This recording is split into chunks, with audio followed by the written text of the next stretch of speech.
University of Florida के 10 students ने decide किया कि वो अपने दोस्त का बर्थडे मनाने के लिए एलिसन केव में जाएंगे। एलिसन केव अमेरिका की खतरनाक केव्स में से एक केव है, जो कि 1063 फीट गहरी थी, जिसके अंदर बहुत पतले पतले रास्ते और नोकीले पत्थर थे, जहाँ से निकलना एक नॉर्मल इंसान के लिए काफी मुश्किल था। एलिसन केव को डेथेस्ट केव भी कहा जाता है, लेकिन शायद इनमें से ये बात किसी को भी पता नहीं थी। जब ये लोग केव के अंदर जाते हैं तब कुछ घंटे तो ये खूब एंजॉय करते हैं, लेकिन उसके बाद जो इनके साथ होता है वो सुनकर पूरा अमेरिका हिल जाता है। वहाँ खड़े 85 रेस्क्यूअर्स को समझ नहीं आ रहा था कि इनके साथ हुआ क्या।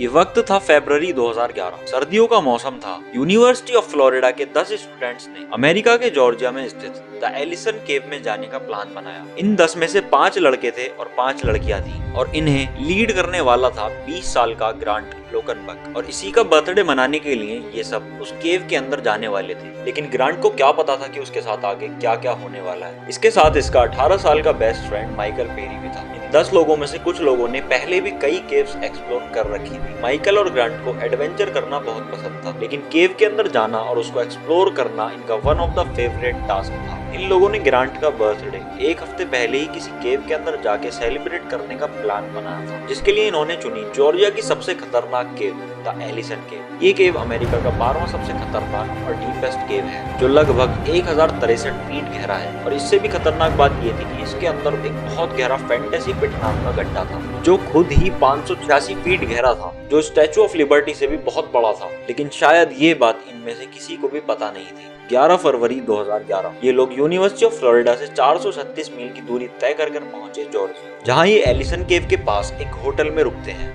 इनका रोड मैप कुछ ऐसा था। इनको पहले कार में होटल से माउंटेन तक पहुंचना था, उसके बाद माउंटेन से केव तक हाइकिंग करनी थी। अगली सुबह ये कार से माउंटेन की तरफ निकल जाते हैं। माउंटेन के पास पहुंचने के बाद ये लोग अपना फोन कार में ही छोड़ देते हैं, क्योंकि केव के अंदर नेटवर्क ही नहीं आता, इसलिए कोई फायदा ही नहीं था फोन को अंदर ले जाने का। अब ये लोग बहुत एक्साइटेड थे और केव में जाने के लिए हाइकिंग करना शुरू कर देते हैं, इस बात से बिल्कुल अनजान कि इनका ये एक्साइटमेंट एक बहुत बड़े हादसे में बदल जाएगा। ये लोग अब केव के पास पहुंच गए थे, और जिस खौफनाक घटना का शिकार होने वाले थे इन लोगों ने उसको खुद ही चुना था, क्योंकि इन लोगों ने बिल्कुल भी अंदाजा नहीं लगाया था कि केव के अंदर इनके साथ क्या क्या हो सकता है। केव में जाने के लिए इन लोगों ने कोई प्रॉपर प्लान ही नहीं बनाया था। ग्रांट और माइकल तो टी शर्ट और शॉर्ट्स में थे, इस बात से अनजान कि केव के अंदर काफी सर्दी हो सकती है। लेकिन एक काम तो इन्होंने अच्छा किया कि ये अपने साथ हेलमेट, रोप्स और कुछ जरूरी सामान लेकर आए थे।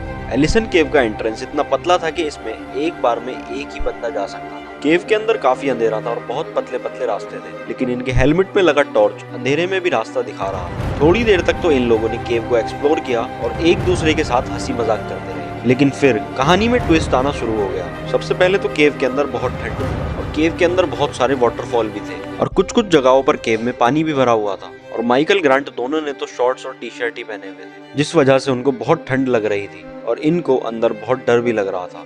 इसीलिए ग्रांट और बाकी सब लोगों ने डिसाइड किया कि वो केव का कुछ पार्टी एक्सप्लोर करेंगे और फिर वापस चले जाएंगे। सब लोग इस बात से सहमत हो गए। अब उनका प्लान था कि वो कुछ ही पार्ट को एक्सप्लोर करेंगे। बर्थडे का सेलिब्रेशन करना तो छोड़ो, अब उनको वहाँ पर रुकना ही मुश्किल लग रहा था। जब वो लोग एक केव में दिखने वाले आसान से पार्ट को एक्सप्लोर कर रहे थे, तो उनके साथ वही होने वाला था जिससे वो अनजान थे। उस पार्ट को एक्सप्लोर करते वक्त उनके एक टीम मेंबर का बैग वार्म अप पिट में गिर जाता है। वार्म अप पिट भी फैंटेसी पिट जैसा ही गड्ढा था, लेकिन ये उससे छोटा था। बैग के अंदर उन लोगों के इम्पोर्टेंट सामान थे। उन लोगों के लीडर होने की वजह से ग्रांट नीचे जाके बैग लाने के लिए तैयार हो गया, लेकिन बाकी सारे लोगों ने उसको मना भी किया कि रहने दो, बैग के चक्कर में कोई भी रिस्क लेने की जरूरत नहीं है। यहाँ तक कि उसके बेस्ट फ्रेंड माइकल ने भी उसको मना किया, लेकिन ग्रांट ने किसी की भी नहीं सुनी। ग्रांट अब नीचे जाने के लिए तैयार हो गया। इस टाइम तक दोपहर के लगभग 1:30 बज चुके थे। ग्रांट रस्सी के सहारे धीरे धीरे नीचे जा रहा था, और वहीं उसके दोस्त ऊपर खड़े होकर उसका हौसला बढ़ा रहे थे। जैसे जैसे वो नीचे जा रहा था उसको पानी के गिरने की आवाज आ रही थी, और लगभग आधे रास्ते तक आने के बाद वो पानी की आवाज और तेज हो गई। थोड़ा और नीचे जाने के बाद उसने अपने बगल में वाटरफॉल देखा, जिसका कुछ पानी उसके ऊपर गिरने लगा।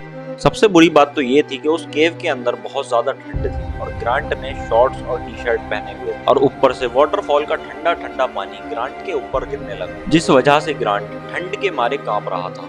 लेकिन उसने ऊपर खड़े किसी को भी ये बात नहीं बताई। उसने सोचा कि वो जैसे तैसे बच के नीचे चला ही जाएगा और बैग को उठाकर ऊपर ले ही आएगा। अब जब ग्रांट के ऊपर पानी गिरना शुरू हुआ तो वो इधर उधर मूव करने लगा ताकि उसके ऊपर पानी ना गिरे। वो इतना मूव कर रहा था कि रस्सी एक जगह जाकर अटक गई और उसका मूव करना बंद हो गया। अब बस यहीं से उसके साथ खौफनाक घटना बीतने वाली थी। ग्रांट अपने आप को मूव करने के लिए रस्सी को सुलझाने लगा, लेकिन वो रस्सी को सुलझाने के चक्कर में इतना उलझ गया कि वो रस्सी में ही बहुत बुरी तरह से फंस गया और वो इतना फंस गया कि वो अपने हाथ पैरों को भी नहीं हिला पा रहा था। अब वो धीरे धीरे अपने आप वाटरफॉल के पास चला गया, जहाँ सारा पानी उसके ऊपर गिरने लगा। उसने हेल्प के लिए अपने दोस्तों को ऊपर आवाज लगाई। ग्रांट की कपकपी आवाज सुनते ही माइकल बिना डरे केव में नीचे उतरने के लिए तैयार हो गया। माइकल के मन में जरा भी ये ख्याल नहीं आया कि उसके साथ भी नीचे जाके कुछ गलत हो सकता है। उसके मन में सिर्फ ये था कि उसको अपने दोस्त को जाकर बचाना है। 18 साल का माइकल भी धीरे धीरे उसी रस्सी से नीचे जाने लगा। नीचे जाकर माइकल वाटरफॉल और ग्रांट को रस्सी में फंसा देखकर हैरान रह गया। उसने ऊपर सबको ग्रांट के मिल जाने की खबर दी तो सबको थोड़ा सा चैन आया।